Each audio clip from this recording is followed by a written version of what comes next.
Pois é, quem está me vendo aqui, ouve assim, nem imagina, mas para fazer a minha própria apresentação para este podcast, eu senti uma certa dificuldade. Eu vou contar o motivo, mas fica aqui entre nós. É o meu currículo e a minha experiência profissional, ela é muito aleatória, então fica muito difícil achar um termo só para definir. Veja bem, eu sou formada em ciências sociais. Eu tenho especialização em filosofia. Eu sou escritora, eu já dei aula, já fui professora, eu já fiz artesanato, eu trabalhei muitos anos em instituição bancária, sim. Fui bancária durante muito tempo.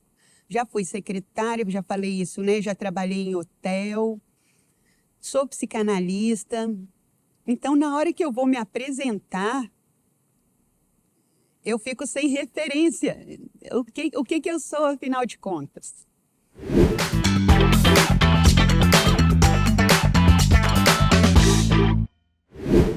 Então, tudo bem por aí? Bem-vindo e bem-vinda ao podcast Comunicação Criativa, onde a gente conversa sobre comunicação criativa. Vamos falar ao longo de 6 episódios sobre a importância da comunicação eficaz, explorando a linguagem verbal e não verbal e tudo mais que estiver envolvido nisso. A nossa ideia é inspirar, principalmente você da área de arte e cultura, que está sentindo os desafios para se adaptar nesse salseiro, essa loucura, esse monte de transformação constante da comunicação de hoje. O podcast Comunicação Criativa é um projeto realizado com recursos do Funcultura, Secretaria da Cultura do Governo do Estado do Espírito Santo. E eu sou Alessandra Barros, sou produtora cultural, pesquisadora, escritora e agora podcaster. Mais essa para o meu currículo, hein? Bora ouvir esse papo? Você lembra que a gente falou sobre contexto no episódio anterior? Não foi ver? Vá, por favor, hein? Pois é super importante, mas para conseguir aplicar bem essa percepção de contexto dentro do seu rolê, é muito necessário que você tenha um bom repertório. O repertório vai te dar um norte, uma referência. Por incrível que pareça, quanto mais diversificado for esse repertório, melhor vai ser a qualidade da sua comunicação. É importante você se aprofundar naquilo que você faz, mas aparentemente especialização parece que está meio fora de moda, né? É uma tal de uma transversalidade. Para entender um pouquinho mais desse negócio, hoje aqui com a gente, Thaís Helena Leite. Ela é professora de História, pesquisadora, escritora, produtora cultural na área do audiovisual e do patrimônio histórico, material e imaterial. A palavra repertório vem do latim, para variar, e ela significa literalmente lista, inventário. Então, ela é tipo assim uma bolsinha de coisa que a gente vai aprendendo pela vida fora e se baseia naquilo para tomar as nossas decisões, identificar os contextos, sair de situações de saia justa, né? É muito importante a gente adquirir um bom repertório, né? Você, Thaís, eu vejo você muito incentivando leitura, incentivando pesquisa, incentivando estudo. Quando a gente pensa em repertório, quando você falou bolsinha, né, a lista bolsinha, bom, Inventário. a minha pochete já tem o tamanho de uma mochila.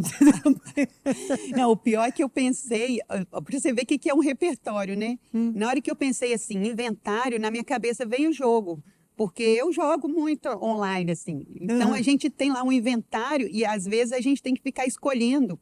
O inventário tem um limite, né? 100 itens. Às vezes, a gente tem que ficar escolhendo. Nossa, eu preciso levar isso. Não cabe mais no meu inventário. Na minha cabeça veio aquela tela do jogo. Meu Deus. Ai, tem isso? Não sabia, não. Tem, porque tu não é gamer, eu sou da geração das mulheres gamers. Então, o repertório é essa bolsinha, né? Então, com muitas coisas. Com muitas coisas. E aí, eu fico sempre pensando nisso. Hoje a gente tem informação até demais, né? Às vezes a gente até fica enlouquecido de tanta coisa. E a gente fica assim, será que eu continuo acompanhando isso? Será que isso é importante ou não? eu pessoalmente tenho uma dúvida sobre o que é importante eu saber para não ser uma alienada. Alienada é uma palavra que não sei na sua geração, na minha era um xingamento. Alienada xinga mesmo. Era um xingamento. Então, eu não quero ser alienada, mas também não quero me sobrecarregar com esse monte de informação que está tendo. Eu não posso ficar fechadinha no meu quadrado, só na minha área, porque hoje a gente precisa de um pouco de tudo e, ao mesmo tempo, Precisa. você é pesquisadora, né? Está sempre lendo várias coisas. Como que você faz para avaliar isso? Ajuda nós. Bom, se vale conselho, você sabe que pessoa velha gosta de dar conselho, Adoro. né? Se vale conselho, se aproxime de coisas que você gosta, faça coisas que você gosta, independente se aquilo representa para você profissionalmente alguma coisa. Sabe, eu fico pensando muito nas sortes da vida, porque eu sinto que eu tive sorte. Eu ter nascido numa periferia em São Paulo me deu a sorte de conviver com pessoas de várias origens. Eu tive namorado negro dentro da Igreja Católica, grupo de jovens, era a comunidade eclesial de base, que é uma coisa, é um outro capítulo da minha vida, que me deu uma formação política, me deu leituras filosóficas que jamais eu teria em outro lugar que não fosse aquele. E você não teria procurado por sua conta, né? Você meio que... Não, aquilo jamais. veio e você, tá, vou guardar aqui para comigo. Aí, quando cheguei lá numa determinada idade, ainda adolescente, tinha o curso de redação poética no Museu Lazar Segal, sabe? Só de entrar naquele museu, que era a casa dele, e poder ver aquelas obras, independente de entender de artes plásticas ou não, foi muito importante na minha vida. E lá para um laboratório de redação poética, em que as pessoas escreviam e liam seus textos, me deu uma abertura que é a escrita, sabe? Que ela te abre. Olha que loucura, olha que loucura. Ter ido para o interior morar num momento de muita dificuldade financeira, que poderia ser uma coisa horrível na vida. Crise, né? Uma crise. Eu era menina de 12 anos, antes do Lazar Segal. Aí eu fui morar na casa de um avô que era extremamente rígido, o que poderia ser um grande problema na minha vida. Sim. Mas isso me empurrou para os livros. Eu fui ler. E aí, quando você lê, o mundo que se abre, ele te mostra continentes. Aí eu viajei por lugares, eu conheci pessoas que eu jamais conheceria naquela minha idade de 12, 13, 14 anos. No interior. Que eu fui morar no interior. Sem internet, é importante a gente lembrar disso. Sem internet. No internet. Então, isso tudo te forma. Aí vim para São Paulo de novo, aí tinha um curso de teatro. O que eu ia fazer com teatro? Sabe? Mas fui fazer por quê? Porque aquilo me deu um enorme prazer. Lá no Centro Cultural Vladimir Mayakovsky. Menina, Então, você sabe que eu acho que teatro é como é que chama? Como é que eles falam? É a porta para outras coisas mais pesadas. Porque todo mundo acaba entrando pelo teatro. Eu também fui parar no teatro de paraquedas. Tipo assim, eu sou muito tímida, vou fazer um curso de teatro. Mas ali é a porta para coisas mais pesadas. Dali você não sai mais. Não, eu penso na professora que eu fui, né? Depois fui atuar no magistério e atuei no magistério, que é um palco, que é o pré-vestibular. O pré-vestibular, a cada 50 minutos, você tem uma plateia que por baixo são 60 pessoas, sabe? Eu ia tremer. Tremeu, não? Mas o teatro te ajuda muito. Exatamente. O teatro te ajuda muito. E aí, o que você faz? Você estuda muito, porque existem muitas pessoas que precisam de você. Então, o estudar aleatoriamente o repertório, sabe? Não tinha dinheiro às vezes, não é esse problema, sabe? Dinheiro às é vezes, solução. Às vezes ele é. Não é problema, é solução. Pô. Mas muitas vezes a gente se limita. Eu conheci muitos colegas professores, sabe? A coisa do magistério é outro capítulo, né? Eu conheci muitos colegas professores que estavam muito desanimados com a sua profissão. Às vezes a desvalorização que acontece, salarial, às vezes existe uma estrutura difícil de trabalhar ali, né? Esquisita. Cada ambiente é um, né? No magistério, cada ambiente é um. Não podemos levar tudo num único plano. Não, cada escola é um planeta. Isso, cada escola um planeta. Mas o que eu podia perceber? Que cada vez que eu estudava mais, e aí, não tinha dinheiro, mas eu ia na biblioteca e eu lia. Eu ia na Secretaria de Educação e pedia livros que as editoras são obrigadas a dar para os professores, sabe? Isso é muito interessante. Eu vou pegar esse seu gancho aí, que isso aí, eu acho que hoje é uma coisa que a gente tem que pensar muito. Todo mundo fala, mas qualquer pessoa pode aprender. Hoje em dia tem tudo no YouTube, tem tudo na internet e tal. E às vezes a pessoa até vai de boa vontade, mas é tanta coisa. Sim. Então, essa coisa da gente conseguir identificar o que é legal para a gente e o que não é, a gente vai voltar para o autoconhecimento, né? Exato, exatamente. Atualmente eu vou, agora na próxima semana, eu vou dar um curso sobre pesquisa para cinema e audiovisual, com o apoio da Funcultura, né? E da... Gente, super recomenda, abafa o caso. E uma das coisas que eu acho importantíssimo é onde pesquisar, o que pesquisar, que foco você tem, são pensamentos que você tem que ter antes de se jogar na internet como se fosse uma piscina de águas calmas. Eu vivo falando isso, a internet é um oceano e você é um barquinho. Isso. Você tem que achar suas ilhas ali, né? Exatamente. Aí eu de novo voltando para o jogo. Ai, Deus. Eu e meu repertório gamer. Mas olha bem, a minha formação, ciências sociais, história e cinema. Tá? Mas para falar de pesquisa, eu preciso saber do quê? Eu preciso saber de arquivologia. Eu preciso saber de biblioteconomia. Sim. Aí fui procurar cursos no Arquivo Público Mineiro, fui procurar cursos na Cinemateca, porque se eu estou falando de arquivos audiovisuais lá. Aí me interessei demais pela coisa dos restauros.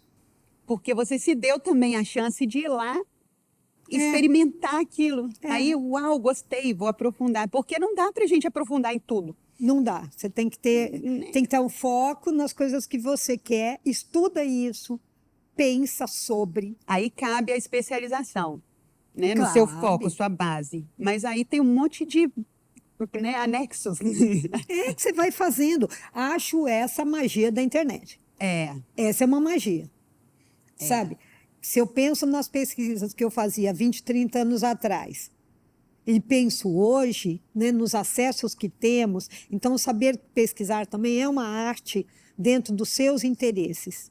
Sim. Volto de novo naquilo, não necessariamente para a formação profissional. Nem tudo é valor de mercado, né? Nem tudo valor é de mercado. Existem outros valores para a gente equilibrar nisso aí, né? E às vezes o que você nem pensou vai ser útil pra caramba para você depois. Você se apropriou, aquilo passou a ser seu de conhecimento. É uma experiência que eu devo a você. Quando a gente trabalhou no portal Patrimônio Capixaba, inclusive, gente, visitar lá, que trabalho maravilhoso. No portal Patrimônio Capixaba. Tá bonito. Eu fiz as pesquisas, né? Ali eu estava bem crua, não sabia direito como fazer, eu fui aprendendo ali, aprendi. E quando eu fui visitar os locais pessoalmente, mesmo que fosse por acaso, eu vou ali na igreja, eu vou ali no museu tal, a minha percepção daquilo era outra, porque eu tinha a pesquisa, ou seja, é uma coisa que eu vou levar para sempre, não é um trabalho que fechou o trabalho, acabou. Não, é que a percepção vai para sempre. E você me lembrou disso quando você citou que você foi visitar um lugar que você nem sabia de artes visuais, mas aquilo te atingiu. Arte é sobre isso e cultura é sobre isso, né? Na verdade, né? Para estimular essas sensibilidades, para você ficar flor da pele, para você olhar para as pessoas com ar de entendimento, de empatia, sabe? Uma coisa que anda tão em falta na nossa sociedade atual, fala a verdade. Sabe? Aceitar o outro na sua diferença. Por que não? Por que não? Exatamente. E a gente ter esse repertório que não é só técnico, é claro que o repertório técnico, gente, é importantíssimo, né? Sim. Não adianta nada eu ter um paladar apurado se eu não sei fazer a comida. Eu preciso ter técnica, né? Precisa. Mas a gente ter esse repertório de sensibilidades também é importante, né? O fato de você ter passado numa periferia, o fato de você ter ido para o interior ele impacta na sua maneira mais tarde, bem mais tarde, de dar aula para pessoas diversas ou de criar obras audiovisuais. Sim. Esse seu processo de criação, eu sou muito curiosa sobre ele. Posso contar, posso contar. Por favor. Mas eu lembrei de uma coisa interessantíssima. A gente estava. Vou contar o segredo aqui para vocês. Fica entre nós, gente, pelo amor de Deus. Vem cá. Estávamos as duas no banheiro passando batom para começar o episódio, né? Aquela coisa de mulherzinha. Tal. E aí nós lembrando que não fazemos as unhas, né? Não. Não fazemos, temos essa temos relação. isso em comum. Né? Nós somos desse grupo, desta minoria. Por que eu estou te falando isso? Porque quando eu trabalhei na FUNAI, que fiquei 4 anos no Alto Xingu, e isso não era pensado, mas existem outras vaidades masculinas e femininas. Sim. Existem pinturas corporais que são de uma extrema delicadeza, sensibilidade e detalhamento, tal, mas não se faz as unhas. Me senti totalmente em casa. Me achei. Aqui é o meu lugar. Eu curto lugar assim também. Às vezes eu entro em certos ambientes, eu tenho isso no meu repertório. Eu sei que tudo isso tem uma espécie de comunicação visual. Tem. Essa é a minha curiosidade no seu processo de criação dentro de audiovisual. Porque isso comunica, né? Olha aquela mulher com a unha maravilhosa. Eu acho lindo, inclusive, né? Também gosto. Sempre tem esse negócio, a gente sempre fala isso, né? Eu acho lindo, mas nos outros, né? Eu mesma não me adapto a isso, mas eu acho bonito. Aquilo me comunica coisas sobre a pessoa, a cor da unha. Nós estamos falando de um detalhe. Audiovisual é feito de detalhes, né? O audiovisual. Tem uma coisa interessante. Eu acabei de filmar agora uma websérie chamada Raros, sobre doenças raras. Vou aproveitar. Aproveita, porque aqui é seu. Você é gente nossa. Aí, eu escutando o áudio que foi feito do desenho de som, porque o audiovisual, o cinema, ele tem muitas camadas. Quantos artistas você colocar, você acha que é só eu e ela que estão aqui? Você não está vendo aqui a turma aqui atrás. Você não está vendo todos os meninos estão trabalhando, as meninas trabalhando. Mas não sabe? foque nisso, tá? Foque na conversa. Foque nós. Então, o que acontece? O Marcos Neves, que foi fazer o desenho de som, eu estava numa sala de espera esperando para ser atendida a personagem, e aí começa um áudio de um funcionário, só o áudio, o funcionário falando 450, 451, 452. Imediatamente aquilo comunica para quem assiste. Ele percebe, ele vai entender sem sabe isso que o audiovisual te dá? Sim. Que são... Você é afetado, mas você não entende muito bem por quê. Uma vez uma pessoa de iluminação me explicou isso e eu fiquei muito impressionada, porque eu assistia, eu sou uma consumidora, né, de cultura, assim, teatro, música, tudo, eu sou arroz de festa, tô lá.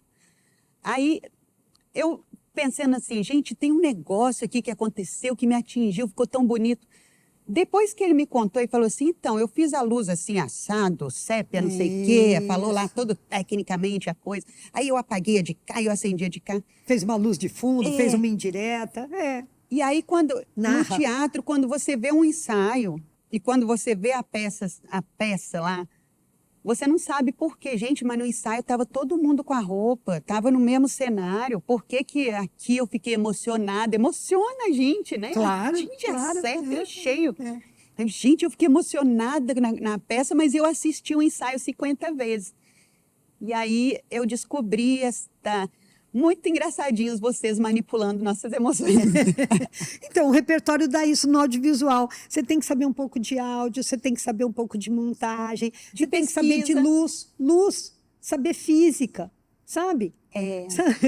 Estudar um pouco essas coisas. Então, isso me atraiu demais no cinema, que eu precisava saber um pouco de tantas coisas. Dependendo da história, você ainda vai pesquisar e entrar num outro mundo, como aconteceu com o Otílio Gabi. Gente, quanta coisa que... Eu fiquei assim, gente, olha quanta coisa, olha que mundo paralelo que se descortina. E isso eu levei para a vida. Só falando para os nossos ouvintes, né? Nós citamos aqui a referência, sua falta de referência é perturbadora, então vamos dar a referência. Otílio Gabi é um roteiro de um longa-metragem de 90 minutos, que eu escrevi, e a Alessandra foi a auxiliar de pesquisa, trabalhamos juntas, né, nesse longa, que é a história de uma prostituta, que foi muito importante dentro da história do Brasil, representou o Brasil na ONU, foi responsável pelo reconhecimento da profissão no Ministério do Trabalho, Sim. Esteve presente em todo o começo da campanha da AIDS e conseguiram deter esta grande epidemia em grande escala por conta desse tipo de trabalho que elas fizeram, as prostitutas. Que elas estão ali naquele mundo, né? Ela é diretamente ligada. Eu fiquei muito pensativa. Você sabe que essa história alugou um triplex na minha cabeça durante um bom tempo, né? Uhum. De vez em quando, aquele momento você está lavando louça, aí você faz assim, nossa, não pode fazer assim, né? Com a mão cheia de espuma na cara dele. Mas o pensamento está ali, né? Nossa, gente, que coisa, né? Existe esse mundo. A gente começa a se aventurar por ali. Exato. E aí a gente começa a ter uma empatia muito grande, olhar para coisas que antes a gente não olhava, a gente passava direto sem ver. Depois que alguém apontou, não tem como desver, né? E repertório é uma coisa que não tem como desver. Isso. Agora eu pensei nisso, não tinha pensado antes. E a base do repertório chama-se pesquisa, estar aberto a novas experiências, sair da sua caixinha, sair do seu zona de conforto, sabe? Sim. Você sabe muito da área de humanas, mas você vai estudar um pouco de física. Sim. Para entender, por exemplo, luz, para entender o comprimento da onda no áudio. Sim. Eu que sempre fui uma pessoa, eu queria usar uma expressão muito específica que as pessoas vão pegar. Eu sempre fui uma pessoa terrivelmente de humanas. Terrivelmente. Tipo assim, a pessoa começava a falar de um outro, eu falo, gente, sou de humanas. Você vê, eu trabalhei num banco. Ok. Mas eu vi durante a produção, eu comecei a me interessar mesmo. Eu falei, gente, esse negócio de eu ficar só na área de humanas não está sendo bom. Não, sabe, é tanta coisa interessante que eu estou vendo nesse negócio. Você falou da iluminação, da onda, do som. Ah, porque a distância do microfone, eu, gente, não sabia que existia isso. Isso é maravilhoso. E a gente está vivendo um tempo onde as pessoas estão muito rígidas em suas opiniões. Elas sequer ouvem, né? É um tempo onde a pessoa ela não quer muito debater, ela quer ouvir a opinião dela na sua boca. Meio que isso. Então, ela nem te ouve, ela só... E você ter um repertório bom traz empatia. Acaba trazendo. Você acha que impacta? Eu acho que o repertório ajuda você na comunicação criativa, sabe? Acho que a gente tem que tentar, sim, furar bolhas e conviver em vários espaços, com várias pessoas, porque qual é, pelo menos, né? Se dá a chance, aí deixa eu lá ver o que é isso. Essa é a Torre de Babel. Essa é a Torre de Babel.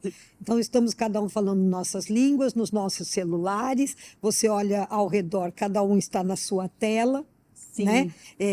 Casais vão ao restaurante, cada um com seu celular. Sim. Já vi casos de fazer o pedido pelo celular, né? Nem o gasto, nem essa interação. Outro dia eu fiquei revoltada, fui no restaurante, desculpa o parênteses, de repente vocês cortam tudo isso. Não corta, não. Fui no restaurante, aí pedi para o garçom, ele falou, não, é tudo digital o nosso pedido agora. É o QR Code, famigerado QR Code. Aí você tem que pegar aquele cardápio que é digital e fazer o pedido. Eu falei, mas você está aqui, eu estou aqui, e só tem eu e o meu marido dentro desse restaurante. Você não pode ir lá pegar para mim? Tipo, né? Eu não posso simplesmente falar. Ir lá e pedir. Cadê aquela coisa do, ô meu chefe, quer ser... Não tem.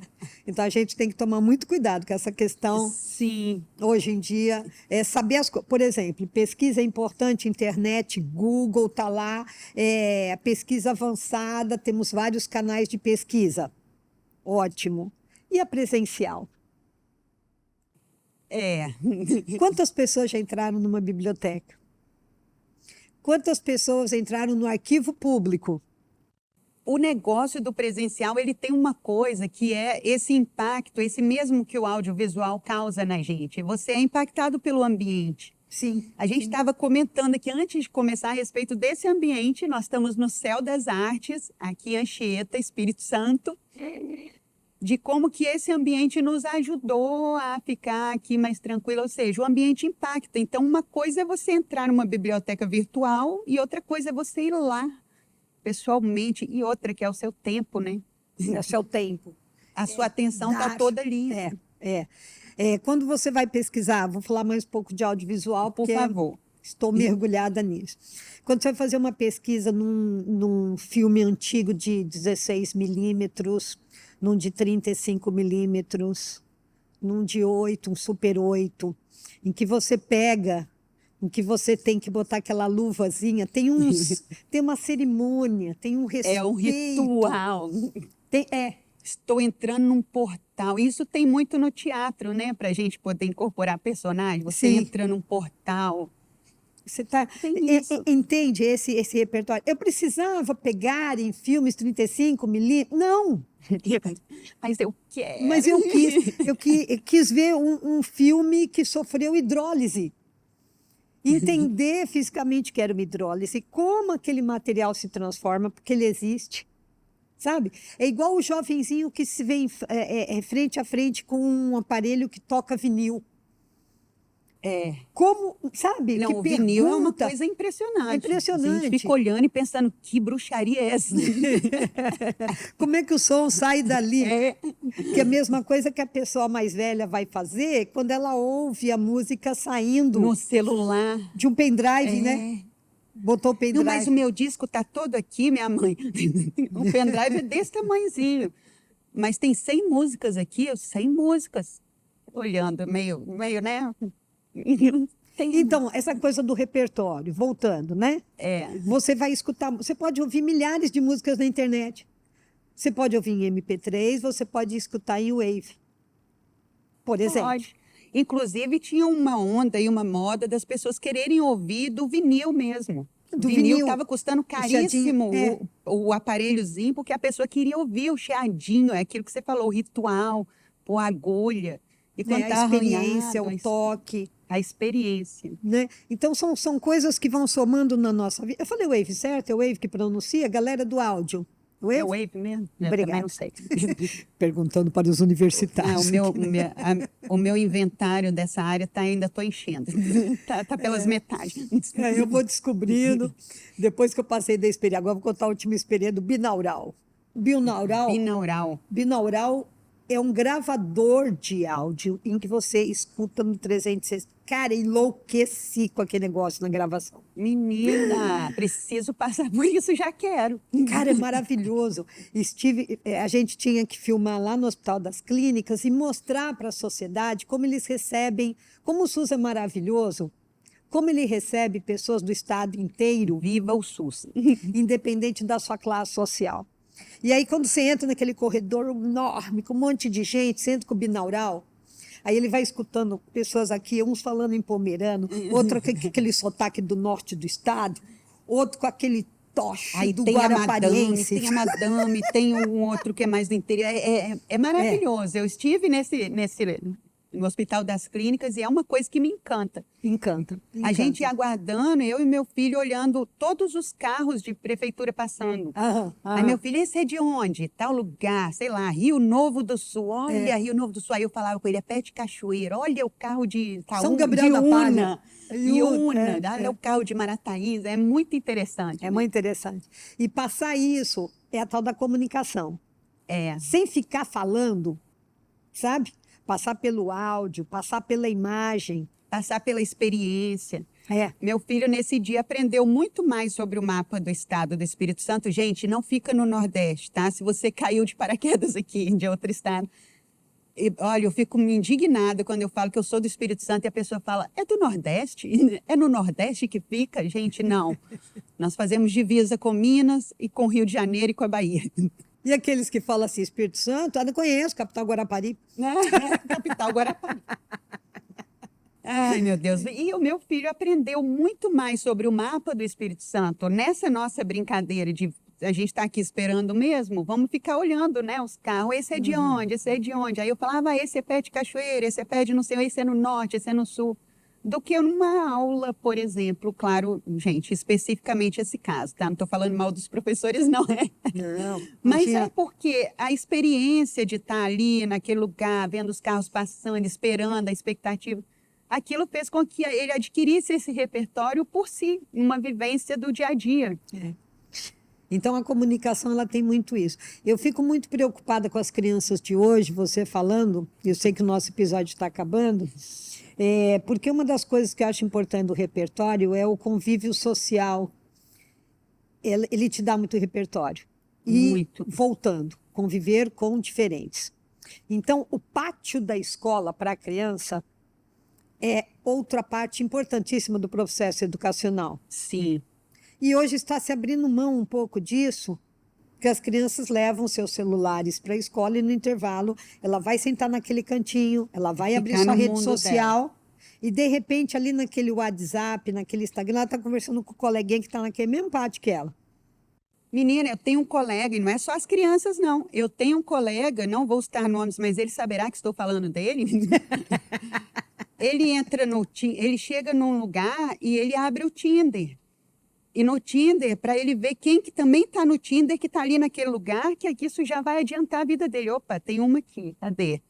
Gente, oi, Oi. tudo bem? Né? Então, a comunicação, a gente tem que prestar muita atenção em que portas você está abrindo e de que jeito você está abrindo. Então, bom senso e caldo de bom cana senso. e caldo de Caldo de galinha. galinha não faz mal a ninguém.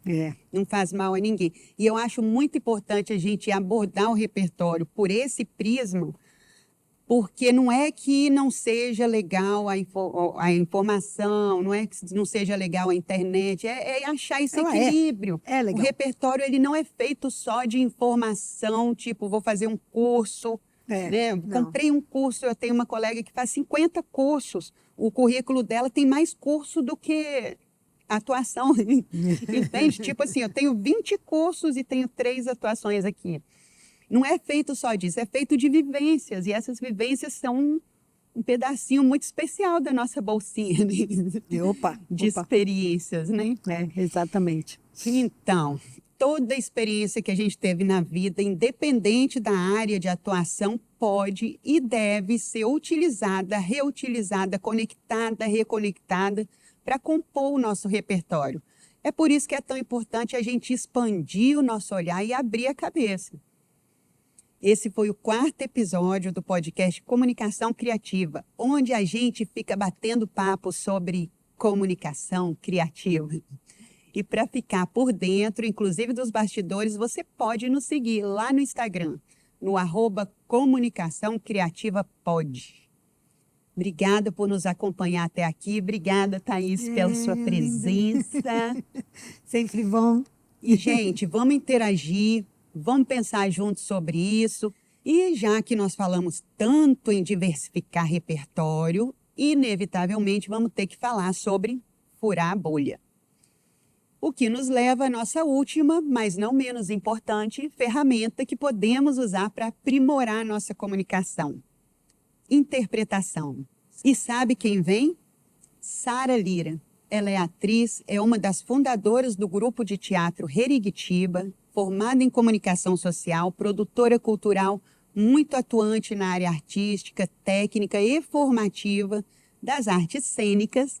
E ela vai estar aqui conosco nesse papo para curtir esse rolê aqui. Segue o fio, hein? Valeu, a gente se encontra lá.